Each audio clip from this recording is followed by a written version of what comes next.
Hello all, இன்றைக்கி என்னோடய ஸ்டைலில் பன்னீர் பட்டர் மசாலா நான் எப்படி செய்கிறேன்னு காமிக்கிறேன் வாங்க. ஸோ இதுக்கு முதல்ல ஒரு ஜாரில் வந்துட்டு வெங்காயம், இஞ்சி, பூண்டு அரைச்சி எடுத்து வச்சுக்கணும். அதுக்கப்புறம் வந்துட்டு தக்காளி அரைச்சி எடுத்து வச்சுக்கலாம். ஒரு வானலை சூடு பண்ணிட்டு அதில் சோம்பு போட்டுட்டு அது பொரிஞ்ச உடனே வெங்காயம், தக்காளி, அதுக்கப்புறம் இஞ்சி பூண்டோட அந்த விழுதை வந்து அதில் ஆட் பண்ணிவிட்டு மூடி வச்சுட்டு நல்லா பச்சை வாசனை போகிற அளவு கொதிக்க விட்டு அதோட மசாலாலாம் ஆட் பண்ணலாம். நான் மிளகாத்தூள், கரம் மசாலா தூள், தனியாத்தூள் ஆட் பண்ணியிருக்கேன். அது நல்லா கொதிச்சு எண்ணெய் பிரிஞ்சு வரட்டும். அதுக்கப்புறம் வந்து நான் முந்திரி ஊற வச்சுருந்தேன், அந்த பேஸ்ட்டையும் அதில் அரைச்சி கொட்டுவேன். அதுக்கு முன்னாடி நம்ம பன்னீர் ஆட் பண்ணிவிட்டு அதுவும் நல்லா எண்ணெய் பிரிஞ்சு வந்து கொதித்த பிறகு மூடி வச்சு கொதித்த பிறகு நம்ம அந்த முந்திரி பேஸ்ட் அதில் ஆட் பண்ணிடலாம்.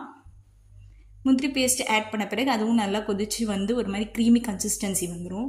அது வந்து உடனே ஒரு க்யூப் வந்து நம்ம வந்து அதோட பட்டர் ஆட் பண்ணிவிட்டு அதுக்கப்புறம் கஸ்தூரி மேத்தி, அதுக்கப்புறம் கொத்தமல்லி ஆட் பண்ணால் சூப்பரான பன்னீர் பட்டர் மசாலா ரெடி. இது நீங்கள் சப்பாத்தி, பூரி எல்லாத்துக்கும் தொட்டு சாப்பிடலாம். ரொம்ப டேஸ்ட்டாக இருக்கும். தேங்க்யூ.